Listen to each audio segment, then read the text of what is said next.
계시록 2장 12절로 17절 말씀을 한번 같이 읽습니다. 시작. 보가모 교회 사사에게 편지하라. 사회의 낯선 법을 가르친 내가 이르시되 내가 어디에 사는지를 내가 아노니 너는 사탄의 권자가 있는도라. 내가 내 이름을 굳게 잡아서 내 충성된 증인 안디바가 너희 가운데 곧 사탄이 사는 곳에서 죽임을 당할 때에도 나를 믿는 믿음을 저버리지 아니하였도다. 그러나 내게 두 가지 증언할 것이 있나니 거기 내게 발람의 교훈을 지키는 자들이 있도다. 발람이 발락을 가르쳐 이스라엘 자손 앞에 걸림돌을 놓아 우상의 제물을 먹게 하였고 또 행음하게 하였느니라. 이와 같이 내게도 니골라 당의 교훈을 지키는 자들이 있도다. 그러므로 회개하라. 그리하지 아니하면 내가 내게 속히 가서 내 입의 검으로 그들과 싸우리라. 그 있는 자는 성령이 교회들에게 하시는 말씀을 들을지어다. 이기는 그에게는 내가 감추었던 만나를 주고 또 흰돌을 줄 터인데 그 돌 위에 새 이름을 기록한 것이 있나니 믿는 자 밖에는 그 이름을 알 사람이 없느니라. 아멘. 네, 버가모 교회에 주신 말씀인데요. 버가모 교회도 13절에 칭찬을 이렇게 합니다. 예수님께서 사탄의 권자가 있는데 살고 있다는 거죠. 이 버가모 교회가 사탄의 권자가 있는데 있어요. 그래서 이 버가모 교회가 내 이름을 굳게 잡아서 내 충성된 증인 안디바가 죽임을 당할 때에도 나를 믿는 믿음을 저버리지 아니하였다. 쉽게 말해서 또 안디바라는 충성된 증인이 박해를 받아서 핍박을 받아서 순교를 하였는데 그걸 보고도 믿음을 저버리지 않고 두려워 도망가는 게 아니라 끝까지 믿음을 견지했다는 것입니다. 아주 훌륭한 그런 교회죠. 근데 이 버가모 교회가 그런 충성되고 훌륭한 믿음을 갖고 있는데 책망할 게 있어요. 그게 뭔가 하면 발람의 교훈을 지키는 자들이 있다. 발람의 교훈. 이 충성된 자들이 충성된 자들인데요. 이 동시에 이 발람의 교훈을 지키는 자들이 있는데 이 발람의 교훈이 뭐와 연결되어 있냐면 15절에 니골라 당의 교훈과 연결되어 있습니다. 이게 니골라 당의 교훈이라는 거죠. 발람의 교훈. 충성된 것과 정말 믿음을 끝까지 잘 지켰습니다. 정말 순교를 당한 것을 보면서도 내 형제가 순교를 당한 것을 보면서도 내 믿음을 저버리지 않고 나도 순교를 당하리라. 나도 안디바처럼 순교를 당하리라 라고 하면서 믿음을 지켰죠. 아주 아름다운 믿음인데 근데 이 버가모 교회에 책망받는 게 뭔가 하면 발람의 교훈을 지키는 자들이 거기에 있다. 하지만 니골라 당의 교훈을 지키는 자들이 있다는 거죠. 니골라는 누굽니까 여러분? 7집사 가운데 한 사람이죠. 7집사 가운데 한 사람인데 초대교 7집사 가운데 한 사람인데 이 사람이 어떤 주장을 했냐. 그걸 우리가 발람의 교훈을 우리가 보면서 한번 보기를 원하는데 발람이 모압 왕 발락이 발람을 초청해서 이스라엘을 저주하라고 이렇게 하지 않습니까? 그죠? 그때 발람이 이스라엘을 높은 산에 가서 이스라엘 백성을 보면서 저주를 이렇게 하려고 이렇게 했어요. 근데 하나님께서 허락하지 않았어요. 저주할 수 없다. 저 사람을 도리어 축복을 하게 됩니다. 발람이 유명한 예언자입니다. 유명한 예언자입니다. 발람이 그냥 쉬쉬한 사람이 아니에요. 이 사람이 축복하는, 저주하는 대로 그대로 되었던가 봐요. 당시에. 그래서 모압 왕 발락이 이 발람을 데리고, 초빙했죠. 초빙해서 와서 저 사람들을 저주하라 이렇게 한 거예요. 근데 발람이 저주를 하려고만 하면 축복이 나오고, 저주를 하려고만 하면 축복이 나오는 거예요. 그리고 우리도 그런 사람들이 돼야 다른 사람이 우리를 저주를 하려고만 하면 축복이 나오는 거야. 저주할 수 있는 사람이 아니야. 네. 저주하면 안 돼. 저 사람은 저주를 받을 수 있는 사람이 아니라 이렇게 축복이 나오는 거야. 그래서 발람이 유명한 예언자가 이제 깨닫고 하나님께서 함께 하시는 백성들이구나. 내가 저주하면 안 되는구나. 저기를 되새겼다가는 우리가 망하겠구나라고 깨달아야 되는데 이 발람이 한 가지 꾀를 냅니다. 어떤 꾀를 했냐면 모압 여인들을 불러다가 이스라엘 백성들에게 이렇게 명령시켜. 줍니다. 모압 여인들. 근데 놀랍게도 이 이스라엘 여인들, 이스라엘 백성들이 그 모압 여인들을 취합니다. 그래서 해먹을 하게 돼요. 자, 우리 문제는 뭔가, 여기 보니까, 14절에 보니까, 그러나 내게 두어 가지 책망할 것이 있나니, 자, 거기 내게 발람의 교훈을 지키는 자들이 있도다. 발람이 발락을 가르쳤어. 모압왕 발락을 가르쳐가지고, 내가 한 가지 꾀를 줄 테니까, 이렇게 하시오. 당신이 저렇게 이스라엘 백성을 저주하기를 원하고, 저들이 망하기를 원하죠? 당신 저들이 망하기를 원하죠? 내가 돈을 받았기 때문에 한 가지 꾀를 주겠다. 꾀를. 이 발람이라는 이 예언자가 뭐라고 말하냐면, 이스라엘 백성 앞에 걸림돌을 놓아서 우상의 재물을 먹게 하였고 또 행음하게 하였다. 이 발람이 이스라엘 백성들에게 발락에게 가르쳐가지고 뭐라고 가르쳤냐면, 이스라엘 백성들에게 여인들을 데려다. 이 모압의 아름다운 여인들을, 이 모압왕 발락에게 모압의 아름다운 여인들을 데려다가 이스라엘 백성들에게 주나. 그래서 이스라엘 백성들이 그 아름다운 여인들을 보고 행음하고 동시에 우상을 숭배하게끔 그렇게 만들어요. 이게 발람의 꾀였습니다. 근데 중요한 게 뭔가 하면, 이스라엘 백성들이 어떤 마음으로 모압의 여인들을 받아들였냐는 거죠. 이스라엘 백성들이 어떤 마음으로 모압의 여인들을 받아들여서 그들과 행음하게 되었냐는 거죠. 이런 마음이 아니었을까요? 나는 하나님의 백성이야. 나는 하나님의 백성이기 때문에 저 모압왕 발락이 데려다오는 저 여인들과 행음해도 괜찮아 라는 마음을 가지고 이스라엘 백성들이 그 모압 여인들을 품었다는 거죠.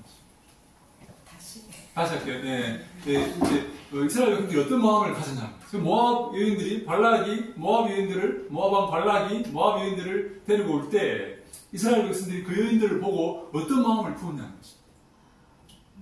이방 여인이네? 우리 율법에 금지하고 있는데, 이방 여인과의 결혼을 금지하는데, 안 돼, 나는 절대 만날 수 없어. 이게 아니라, 나는 이스라엘 백성이야. 나는 하나님의 선민이야. 나는 구원받았어.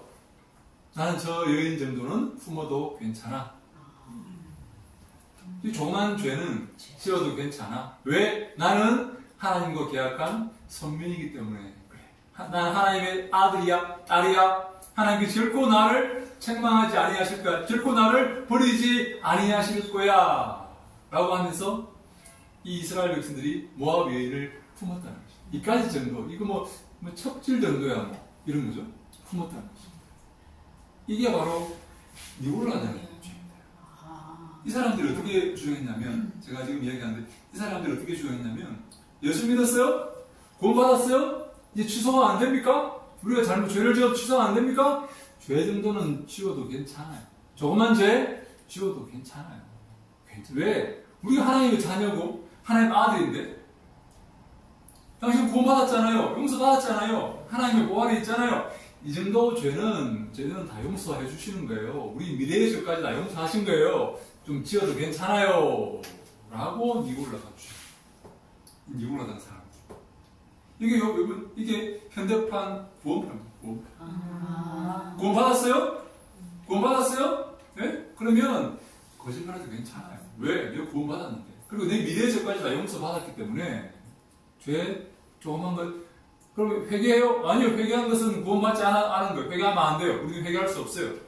하나님 다 용서해 주세요. 걱정하지 마세요. 죄 지으세요. 라고 하는 게 구원 받았어요? 죄 지어도 괜찮아요. 라고 하는 게 구원파입니다. 이게 다 연결되어 있어요. 이 구원파가 연결되어 있어요. 혹시 우리 교회에 그런 사람 없습니까? 하나님의 자녀인데, 내가 직분 받았는데, 내가 목사인데, 이 정도 죄는 하나님께서 용서해 주시지. 내 구원이 취소되겠어? 내가 이 죄 지었다고? 내가 이 공금 횡령 좀 했다고 내가, 하나님 눈 감아주시고, 하시지. 내가 얼마나 고생하는데, 하나님이 나를, 이해해 주시겠지? 혹시 그런 사람 없습니까? 우리 주위에? 내가 저 홍해를 건너서 하나님의 인도하심을 입은 시내산에서 하나님과 계약을 맺고 하나님의 인도하심을 입는 하나님의 백성인데 이 여인 정도 하나에게 취했다고 이 모압 여인 하나 취했다고 하나님이 나를 책망하시겠어? 설마? 괜찮아? 설마 내가 이 죄 좀 지었다고 하나님이 나를 책망하시겠어? 설마 내가 구원받았는데 하나님이 내 조그만 죄 지었다고 하나님이 나를 책망하시겠어? 여러분 이 우유가 있습니다. 우유에 잉크를 한 방울 탁 때렸더니 이 200리터라고 해요. 200리터에 잉크를 한 방울 딱 때렸어요.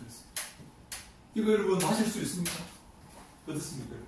이거 한 방울 정도야 잉크 한 방울 정도야 괜찮지 200리터에 잉크 한 방울 들어갔는데 여러분 잉크 탄 우유를 마실 수 있습니까? 없습니다. 여러분 마귀가 이렇게 우리에게 다가옵니다. 이거 하나 정도야 이거 하나 정도야. 그게 여러분 점점 커지는 거예요. 이거 하나 정도야 괜찮겠지. 이거 하나 정도야 이게 반란의 교회. 이게 반란의 교회. 이거 하나 정도, 우리가 성배인데, 하나님 백성인데, 하나님 계약을 맺었는데, 시내산에서. 언약을 맺었는데, 새로운 나라가 되었는데, 이 여인 하나 취하는 거? 이건 어때서? 이렇게 광야에서 고생하는데, 우리 기분 좀 풀지 이렇게 생각합니다. 이스라엘 백성들이. 발람이 이것을 노려. 그래서 꾀를 주는 거예요, 발람이. 이스라엘은 저주하고 쳐부수고 싸운 게 아니라 여인들을 보내서 그들의 정신을 많이 하나님에게서 멀어지게끔 만든다. 이게 니골라당이거든요. 오늘날에 이게 구원파가 아니더라도 오늘날에 우리 교회에 그런 사람들 없습니까? 교회 다니면서 이거 이 정도야 이 정도야 술 좀 마시면 어때? 성경에 술 취하지 말라 그랬지 술 마시지 말라 그랬어? 예수님도 술 마시더만 이렇게. 담배 예수님 시간 때는 담배도 없어진 게 괜찮겠지 예수님 뭘 안 하시겠지 예수님 에휴 이거 정도야 거짓말 정도야 괜찮 예를 들어서 제가 바로 마귀가 이 점을 뚫고 듭니다. 이게 바로 이 버가모 교회가 이 발람의 교훈을 지키는 자가 있다. 이 안에 이 교회 안에 이렇게 훌륭하고 죽음을 각오하고 안티바가 죽을 때 순교할 때 나도 죽으리라 하고 안티바 편에 섰던 이 훌륭한 믿음의 사람들에게 사탄이 어떻게 들어온다고? 발람의 교훈. 이 정도는 괜찮게 내가 이렇게 수고하고 충성을 다하는데 내가 교회를 짓기 위해서 내 집을 팔았는데 이 정도야 하나님께서 용납해 주시죠. 이 정도야 하나님께서 에이 괜찮아 걱정하지 마 하나님 절망하지 않으셔 괜찮아. 그게 바로 버가모 교회에 들어온 이 발람의 교회. 오늘날에도 구원파가 있어. 이 괜찮아. 이 정도 죄는 괜찮아. 근데 이것이 사실 어떤 사람은 그렇잖아요. 이거 너무 결벽증이냐? 그렇게까지 우리가 이렇게 발끈하냐? 그거 가지고 그럴 수 있지. 그런데 마귀는 이런 조그만 틈을 여러분 네덜란드에 그 유명한 뚝들이 있습니다. 그 바다 네덜란드라는 말이 니덜란드라는 말이 낮은 땅입니다. 낮은 땅. 네들이라는 말이 독일어로 니드라는 말인데 낮은 땅이라는 말입니다. 땅이 낮아요. 그래서 뚝을 막아놨습니다. 바닷물을 못 들어오게. 근데 바닷물이 뚝이 무너질 때요 한꺼번에 무너지는 게 아니에요. 조그만 틈 때문에 조그만 그 졸졸졸 흐르는 그 틈 때문에 뚝이 무너져요. 그래서 우리 이 버가모 교회 주시는 이 말씀을 통해서 우리가 조그만 죄도 가슴 아파하고 조그만 죄도 애통해하고 정말 거룩하기 위해서 정말 깨끗하기 위해서 우리가 노력해야 되겠다. 하나님은 그래서 그런 마음이 들더라고요. 하나님은 이 조그만 죄도 반드시 우리에게 물으신다는 것을 한 번씩 생각합니다. 하나님 모르시겠지. 지난 여름 내가 한 짓을 하나님 모르시겠지. 아니, 하나님 다 불꽃 같은 눈으로 다 보고 계신다. 그죠? 그래서 주 앞에서 조그만 죄도 안 지으려고 발버둥치고 애통하는 애쓰는 그런 모습을 고민하고 애쓰는 그런 모습을 우리가 가지는 게 필요하다고 생각을 합니다. 혹시 여러분 질문 있습니까? 이 버가모 교회 주시는 말씀 가운데 있습니다. 교회에 대해서 이렇게 그럴듯하게 아주 이렇게 미혹된다는 게 이렇게 나쁜 짓도 아닌 것이 이렇게 그렇다고 착한 짓도 아니고 아주 이렇게 교묘하게 이렇게 하는 분이 있는 것 같아요. 맞아요. 그리고 말도 교묘하게 하는 사람이 있어요. 네, 맞아요. 그럴듯해가지고 쏘는 경우들이 있는 것 같기도 하고. 그러니까 그런 거에 이렇게 미혹되는 경우들이 좀 있는 것 같아요. 맞아요. 사실 그걸 우리가 칼로 두부 자르듯이 딱 분간할 수는 없어요. 그래서 이게 과연 악한 의도로 하는 말인지 선한 의도로 했는데 실수한 말인지 잘 그런데 하나님은 아신다. 하나님은 모든 것을 관찰하시는 분이기 때문에 그래서 우리가 다른 사람은 좀 그렇다 할지라도 뭐 그렇게 말하면 못하겠어요. 그렇게 말하겠다는데 어떻게 해서 그런데 우리는 정말 깨끗한 마음으로 거룩한 마음으로 주 앞에서 내가 거룩하니 너희도 거룩할지어다 이렇게 말씀하셨죠. 교회만 다니면 괜찮다고 생각하는 경우도 있는 것 같아요. 맞아요. 예수님 다시 맞아요. 용서해 주시는 교회 안은 안전하고 교회 다니면 다 용서된다고 생각하는데 여러분 예수님께 이렇게 다가온 사탄이 맨 마지막에 했던 시험이 여러분 어떤 시험이었습니까? 예수님 3가지 시험이죠? 맨 마지막에 했던 시험이 어느 시험이죠? 교회에서 뛰어들게. 우리 이제 마태복음과 누가복음이 차이가 있는데 누가복음은 시험상에서 이렇게 천천한 만국의 걸 보여주면서 이렇게 하는 거고 마태복음 맨 마지막에 나오는 건 뭐냐면 성전 꼭대기에서 뛰어내리라고 하는 거예요. 마태복음에서 제일 마지막은 성전 꼭대기에서 뛰어내리는 거예요. 마태가 보는 가장 극한의 최고의 시험은 성전에서 일어나는 거예요. 무서운데요. 무섭죠. 성전은 안전지대라고 생각해요. 그렇죠. 안전지대. 교회는 안전지대라고 생각하는 사람들. 마태는 뭘 말하고 있냐면 가장 최후의 시험은 성전에서 일어나는 거예요. 누가는 다르게요. 누가는 가장 최후의 시험은 온천하 만국의 영광을 놓고 하는 싸움이라고 봐요. 이 전체를 관할하는 그런 영광에 관련된 싸움이라고 보고 마태는 최후의 시험이 성전에서 일어난다고 봐요. 성전 꼭대기에서 뛰어내려가요. 성전은 결코 안전지대가 아닙니다. 교회는 결코 안전지대가 아닙니다. 안전지대는 없습니다. 예수님 품 외에는 예수님과 함께 하는 것 외에는 안전지대는 없습니다. 성전이 마지막에 가장 극심한 치열한 전쟁이 벌어지는 장소라고 마태가 고발합니다. 성전에서 그런 일이 벌어진다는 거예요. 성전에서 목회자가 비리를 저지르고 목회자가 범죄를 하고 가장 치명적인 시험은 성전에서 벌어집니다. 우리 그래서 어떻게 하면 됩니까? 교회에서 넘어고 있으면 안 되겠죠. 이곳에서 가장 치명적인 시험이 벌어질 수가 있는 것이 이곳에서. 그래서 어떻게 해야 됩니까? 불꽃 같은 눈으로 지켜봐요.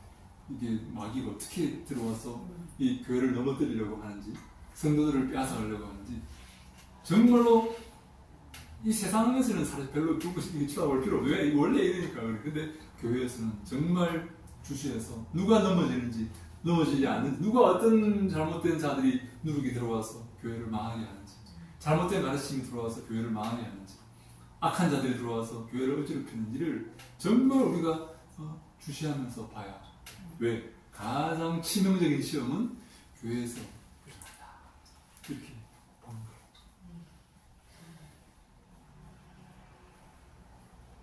거예요. 그래서 절대로 안전지대는 없다.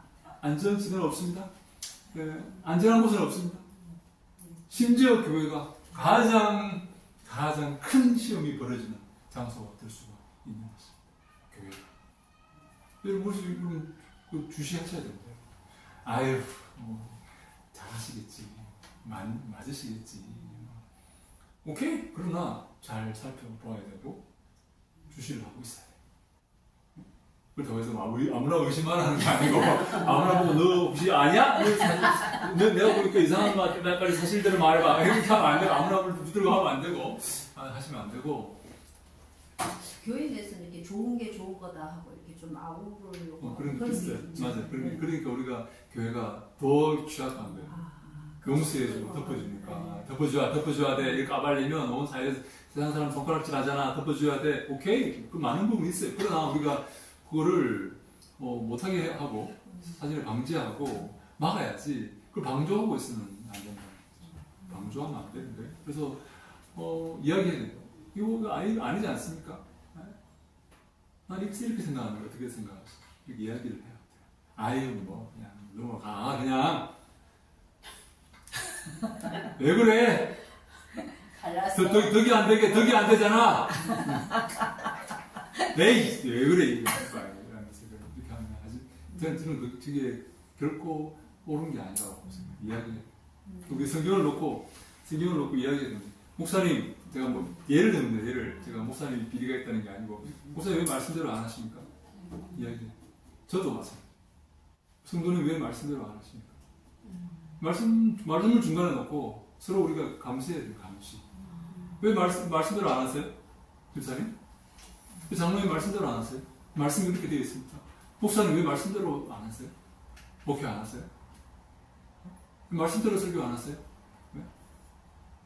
감시해야 돼요. 그 감시를 안 하고 어른이 잘하시겠지 하면 반드시 잘못된 길로 범죄하게 돼요. 절대 권력은 반드시 부패하게 돼요. 절대 권력. 그래서 반드시 말씀을 놓고 말씀 앞에 놓고 감시. 말씀을 잘 모르면 안 되겠죠. 그래서 말씀 모르면 이제 서로 그냥 넘어가는 거예요. 그냥 말씀을 모르니까. 말씀이 그렇게 되어 있습니까? 목사님. 왜 이렇게 하십니까? 뭐 싸우라는 게 아니고 질문을 하라는 거죠. 질문을 해서 주의를 환기시키고 범죄에 빠지지 못하게 방조하지 말고 예방해야 돼요. 예방. 그죠? 우리가 그런 책임이 있어요. 에이 이게 아니라. 근데 목사님들이 그거를 안 받아주죠. 수용을 잘 안 하시죠. 그러니까 이제 맞아요. 그런 사람 있어요. 자존심 미워하잖아요. 그렇죠. 맞아요. 목사님 말씀이 그 스데반 설교와 베드로 설교 근데 그게 정확하게 1년 전 조금 다 됐는데 투시 하나도 안 빼고 그 설교를 그대로 하는데 저는 듣고 뭐 전번에 했던 거 또 하네? 그래서 이제 내가 집에 가가지고 우리 장로님한테 오늘 설교 좋았어? 그랬더니 그러지? 그래서 왜 작년에 했던 거 아니야? 그랬더니 언제 한겨? 근데 저는 그 처음에 들었을 때 너무 이렇게 이게 스데반 집사 설교와 베드로의 설교 아주 세련되고 아주 지적이고 막 이렇게 베드로는 그냥 정말 무식하지만 이렇게 그 성령이 이제 그런 너무 강하게 들어가지고 저는 그 투시 하나도 안 빼고 다 기억하고 있었는데 또 하시는 거예요 저번 주에. 근데 너무 좀 설교를 준비를 저 거의 안 했네 막 이런 생각이 들어요. 제가 사실 그때 은혜가 안 돼버렸거든요. 그래서 우리 장모님한테 그랬더니 자기는 기억이 잘 안 난대. 날듯하대. 그래서 또 이렇게 기억을 못하는 이런 사람들이 위해서 하나님이 함께 하셨구나. 이제 제가 그렇게 합리화를 했거든요. 그냥 잊어버리고 지들 기억을 못하고 있으니까 똑같이 앉아서 들었는데.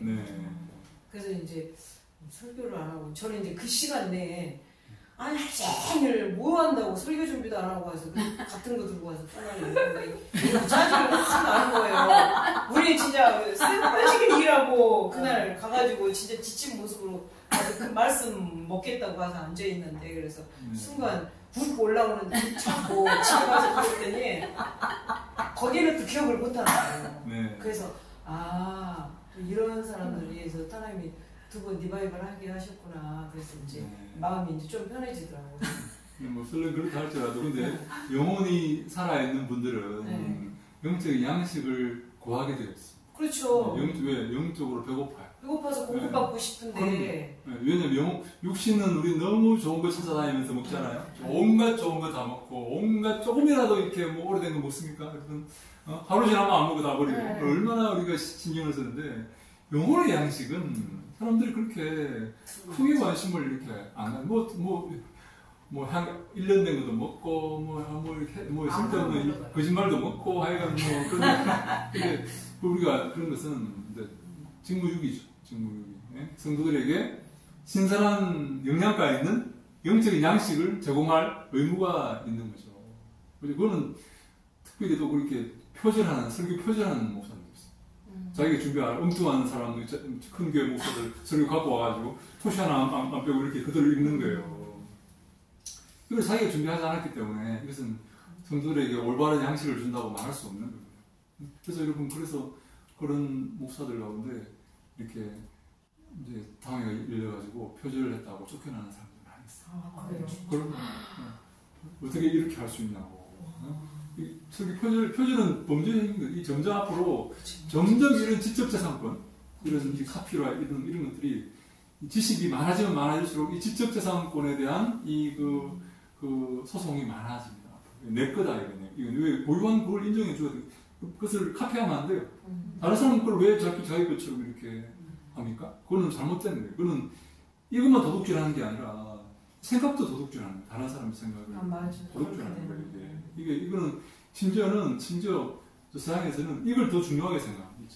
이런 제가 독일에 있을 때 책 한 권이 교수가 쓰는 책인데 이 책은 모든 대학 도서관에 다 배포가 돼요. 이런 책 한 권이 시중에서 얼마에 팔리는지 아십니까? 20만 원. 책 한 권이 20만 원. 독일의 책. 이게 뭐냐? 이 교수가 일생 동안 공부해서 쓴 이 지적 이 재산을 인정해 주지 않은 분위기가 강한 거예요. 너 이 사람이 이렇게 열심히 공부해서 책을 썼는데 너 그만한 돈을 주고 사야지. 그게 당연한 거지. 너는 그게 공짜로 얻으려고 했어? 이 사람 이렇게 일생 동안 연구해서 책을 썼는데 그런 분위기가 독일에 굉장히 많이 있습니다. 그래서 책값이 엄청나게 비싸요.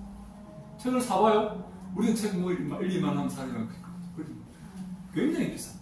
그러니까 우리 앞으로 그런 분위기가 점점 심해집니다. 이 지적재산권, 이런 지적인 가치 이런 것들을 중요하게 생각하는 것. 앞으로 분쟁이 표절 이런 분쟁들이 앞으로 계속 이렇게 나올 거예요.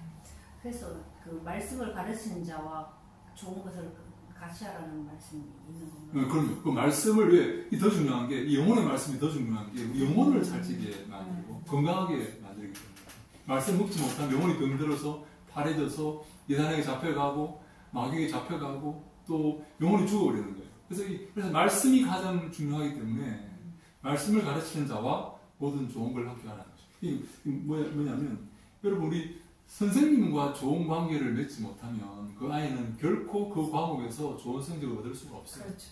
왜 그런지 아십니까? 그 선생님이 미안하지만 그 선생님이 꼴보기 싫은데 선생님 입에 나오는 말이 시험 문제고 그게 다 양식이 되는데 선생님이 꼴보기 싫은데 어떻게 그 애가 그 과목에 잘하겠습니까? 말이 안 되는 거예요. 그래서 항상 아이들이 하는 말 선생님이 보기 싫더라도 마음에 안 들더라도 선생님과 절대 안 좋은 관계를 맺으면 안 돼요. 안 좋은 관계를 맺는 순간 너는 그 과목에서 끝나는 거야. 너는 그 과목을 절대 잘할 수 없어. 그럼 안 되는 거예요. 목회자와 안 좋은 관계를 가진 사람은 영혼이 잘할 수가 없어. 왜? 목회자 입에서 나오는 그 말씀으로 영혼이 살찌기 때문에 그런 거예요. 그러니까 목회자가 마음에 안 들어요. 내 스타일이 아니에요. 네? 그 떠나든지 그러나 그 교회에 떠날 수 없으면 그 목사님과 좋은 관계를 맺기 위해서 노력해.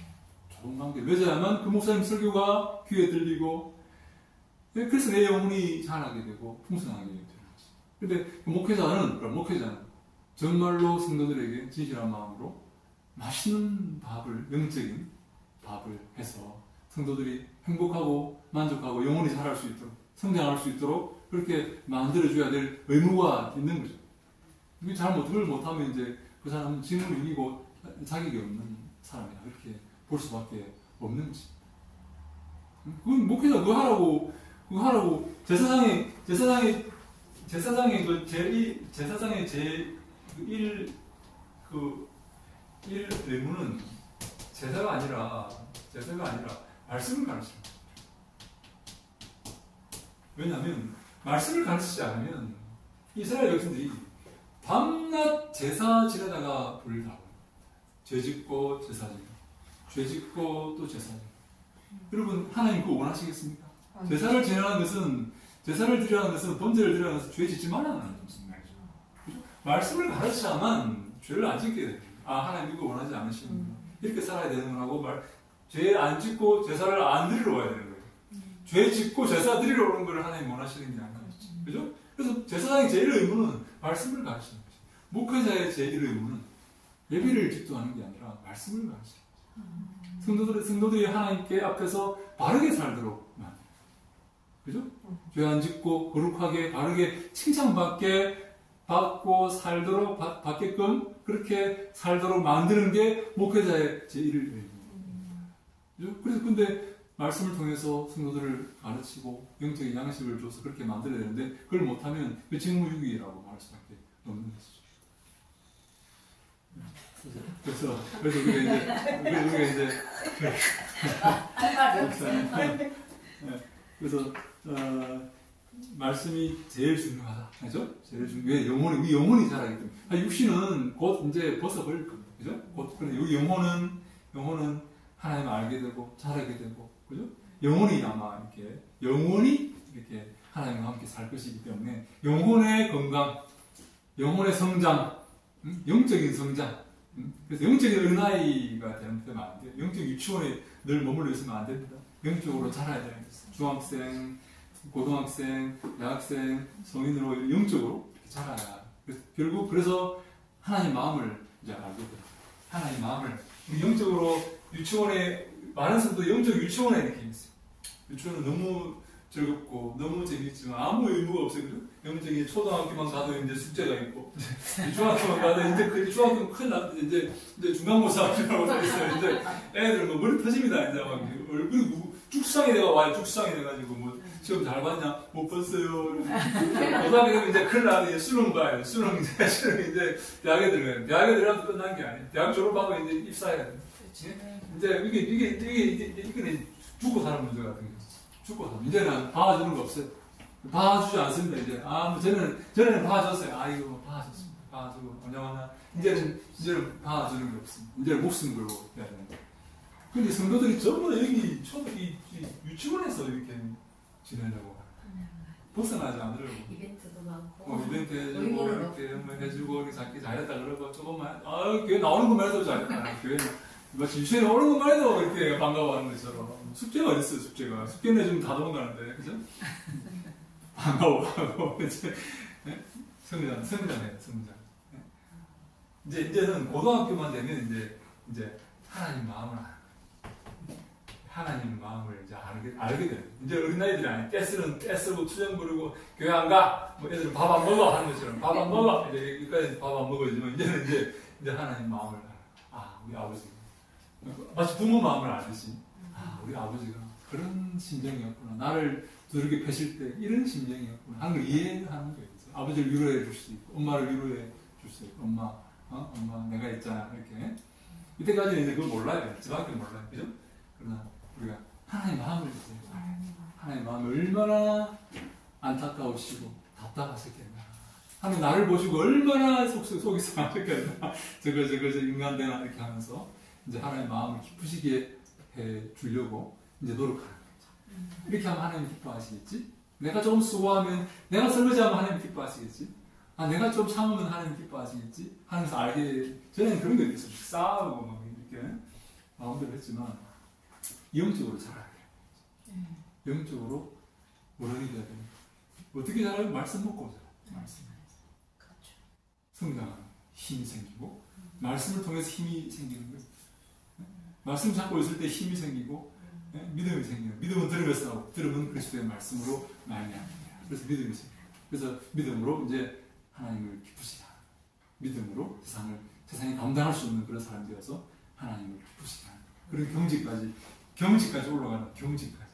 어린아이의 몸을 평생을 어린아이의 몸을 먹는 사람이 있는 반면에 평생을 일하고 있으려고. 그런데 이제는 영적인 거장이 되는, 그래서 하나님을 기쁘시게 하고 이 땅에 감당할 수, 세상을 뒤집어 버리는 그런 믿음의 용사들이 되는 거죠. 그래서 저는 우리 아이들이 그런 믿음의 어려서부터 사무엘처럼 다니엘처럼 용사들이 좀 세상을 뒤집을 수 있는, 감당할 수 없는 그 용사들이 좀 되면 좋겠다 하는 거죠. 너무 요즘 기독교인들이 너무 힘이 없어요. 너무 세상 사람 뭐 다른 게 뭐가 있습니까? 손가락 깃나 받고 욕이나 먹고, 그죠?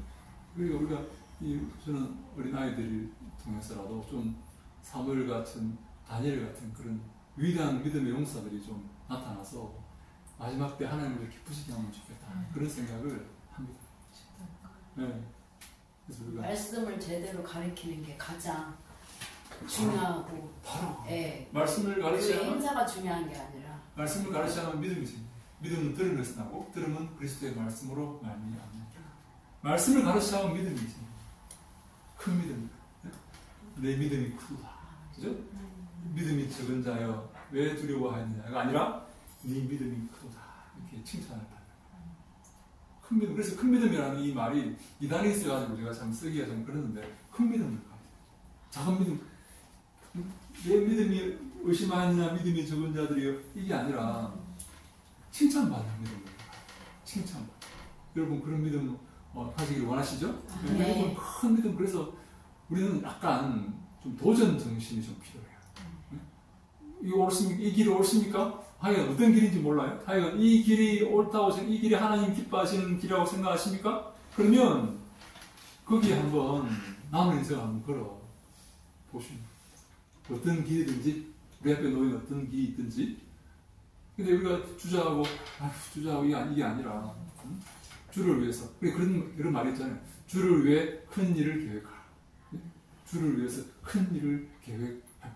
남은 인생 우리가 주 앞에 설 건데 곧 설 건데 뭐 얼마나 남았겠습니까? 많은 설 건데 남은 인생을 헛되이 보내는 게 아니라 그냥 이렇게 앉아가지고 보내는 게 아니라 주를 위해서 큰 일을 계획해 보는 거지. 우리가 이제 젊지 않지만 이제 나이가 들었어도 할 일들이 많이 있어요. 그죠? 요즘은 이제 은퇴해야 될 수 있겠지만 은퇴를 하면 안 된대. 왜? 젊은 애들이 없대요. 바통 타치에서 일할 사람들이 없대요. 그래서 은퇴 못 한대요. 그래서 그러면 잘 됐다. 우리가 남은 인생 이제 우리 예수 믿는 사람들이 이제 한번 주를 위해서 남은 인생을 얼마나 더 살겠습니까? 남은 인생을 주를 위해서 드릴 때 주님께서 기뻐하신다. 저는 그렇게 생각합니다. 남은 인생을 어디에다 내가 좀 헌신하고 좀 던져버릴까 하는 그런 생각을 우리가 해야 된다. 아까 말씀한 대로 말씀을 이렇게 들어야만 믿음이 생겨요. 말씀을 들어야만 믿음이 자랍니다. 믿음의 장성한 분량까지 자랍니다. 그래서 말씀이 가장 중요하다. 네? 그래서 말씀을 배우고 말씀을 듣고 해야 되는 거죠. 그게 우리 인생에서 가장 중요합니다. 생각을 합니다. 네. 그래서 보니까 우리 이렇게 말하는 우리 16절을 보니까 16절에 그러므로 회개하라. 그리하지 아니하면 내가 내게 속히 가서 내 입의 검으로 그들과 싸우리라. 예수님께서 뭘로 이 범죄자들과 싸우시겠다고요? 검. 여러분 검이 뭘 상징합니까? 말씀을 상징합니다. 검은 항상 말씀을. 그래서 우리 버가모 교회에 예수님을 말씀하실 때 예수님을 소개하는 말이 12절에 좌우에 날선 검을 가지시니가 이르시되 이렇게 말해요. 좌우에 날선 검을 가지신 예수님께서 우리에게 버가모 교회에게 말씀을 하시다라고 기록되어 있죠. 좌우에 날선 검을 갖고 계신 이 검이 말씀. 이 말씀으로 우리를 양육하시고 말씀으로 우리를 심판하시고 말씀으로 악한 자들과 싸우시는 하나님이다. 이렇게 볼 수가 있죠. 그래서 여러분 우리가 주 앞에서 말씀을 갖고 있어야 되고 말씀 품고 있어야 되고. 여러분 임금이 잔치를 배설을 했습니다. 다 데리고 오라 했는데 다 데리고 왔어요. 근데 사람들이 잔치에 초청을 하지 않고 나는 소도 샀고 나는 팥도 샀으니까 바빠서 안 오겠다. 임금을 모욕하는 거죠. 나는 당신을 임금으로 인정하지 않겠다는 게 갔어요. 임금이 이제 그래? 저 나쁜 녀석 이러면서 거리에는 아무나 다 데리고 오라고 이렇게 했어요. 근데 사람들이 그래서 다 데리고 왔어요. 종들이 연회석에 꽉 차게 앉았어요. 근데 한 사람이 옷을 안 입고 흰 옷을 안 입고 온 거예요. 왜냐하면 그 입구에서 옷을 나누어 줬어요. 입고 해서. 왜냐면 길 가다가 어떻게 옷을 입고 옵니까? 그죠? 옷을 나눠주는데, 근데 왜 이 사람이 옷을 안 입고 앉아, 그 녀석에 앉아 있을까요? 왜요? 입구에 나눠줬어요, 옷을. 옷을 나눠준다니까요. 당신은 사이즈 얼마예요? 옷 안 입고 왔으면 나눠주는 거예요. 예복을 입고 들어와야 돼요. 이렇게 아무렇게 입고 오는 게 아니라. 왜 그 사람은 옷을, 예복을 안 입고 앉아 있을까요? 네, 임금을 무시하는 거지. 임금의 그 권위를 인정하지 않는 것이. 그래서 그 임금이 물어봅니다. 너는 왜 옷을 안 입고 있느냐? 이렇게 물어봐요. 중요한 게 뭐냐면 이 사람이 뭐라고 답을 합니까? 너 왜 옷을 안 입고 왔어? 안 입고 앉아 있어? 물어보니까 이 사람이 뭐라고 답을 합니까? 유구무원이 옵시다. 말을 못하는 거예요. 말을 못해요. 왜? 할 말이 없죠. 왜? 임금을 무시하는 지금 그런 상태로 앉아있기 때문에. 나는 당신을 예법으로 당신을 대할 생각이 없다는 거예요. 그 정해진 예법으로 임금의 초청을 받아서 정해진 예법에 의해서 당신을 나는 대하지 않기 때문에 옷을 안 입고 그냥 자리에 앉아 있는 거예요. 그래서 여러분 그 사람이 정말 놀라운 게 유구무원입니다. 아무 말도 못해요. 여러분 혹시 우리가 심판대 앞에서 너 왜 이렇게 살았어? 라고 하나님께서 물어보실 때 유구무원이 옵시다 라고 말하면 큰일 나는 거예요. 유구무원 할 말이 있어야 돼요. 하나님께서. 하나님 저 이렇게 살았습니다. 하나님 이렇게 저한테 명령하셨죠? 제가 그래서 이렇게 했습니다. 할 말이 있어야 돼요. 할 말이 없는 사람이었어요. 하나님께서 말씀하시는데 할 말이 없어요. 너 왜 이렇게 했어? 할 말. 그래서 이제 그 사람은 이제 저 어두운 데 쫓겨나는 거예요. 지옥에 떨어지는 거예요. 주 앞에서 할 말이 있어요. 말씀을 갖고 있어요, 우리가. 주님 이렇게 저한테 말씀하셔서 제가 이렇게 하겠습니다. 우리 그 한 달한테 받은 애도 마찬가지. 할 말이 없어요. 너 장사하랬지 않냐? 땅에 묻어두고 있어요. 할 말이 없으면 안 돼요. 주님이 그 나쁜 사람이기 때문에 땅에 묻었어요. 그게 말이에요, 뭐예요? 아무것도 아니에요, 뭐예요? 주님 제가 몸이 안 좋아서 못했습니다. 라든지 최선을 다했는데 적자입니다. 라든지 제가 열심히 했는데 경기가 안 좋아서 이번에 수익이 없습니다. 라든지 할 말이 있어야 되면 주 앞에. 근데 할 말이 없어요. 우리도 마찬가지예요. 여러분 주 앞에서 말할 수 있는 그런 말씀을 갖고 계셔요. 할 말이 없는 사람이 있어요. 그러면 안 되는 거예요. 그래서 우리가 그래서 어떻게 우리를 심판한다고 하신다고 16절에 내 입의 검으로 그들과 싸웁니다. 말씀으로 우리와 싸우시게 됩니다. 말씀으로 우리가 주 앞에 드릴 말씀이 있어야 됩니다. 주님 드릴 말씀이 있어요. 그래서 17절에 보니까 하시는 말씀을 듣고 이기는 그에게는 내가 감추었던 만나를 주고 또 흰 돌을 줄 건데 그 돌 위에 새 이름을 기록한 것이 있나니 받는 자밖에 그 이름을 알 사람이 없다 라고 이렇게 말씀을 하십니다. 그래서 우리가 이러한 그런 말씀을 통해서 우리가 주님 앞에 드릴 말씀이 있어야 되겠다라는 그런 생각을 합니다. 혹시 버가모 교회에 주시는 말씀 가운데서 혹시 질문 있으십니까?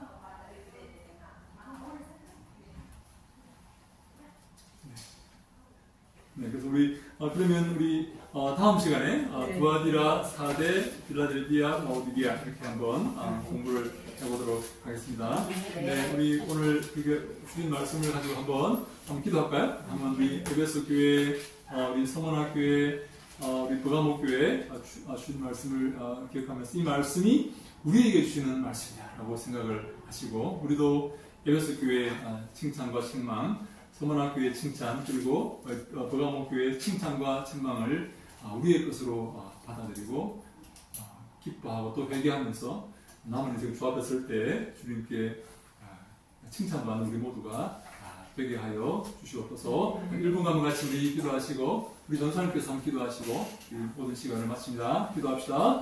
아버지 하나님 감사합니다. 저희들을 사랑하셔서 또 오늘 함께 모여서 교환하시고 말씀을 듣게 하시니 감사합니다.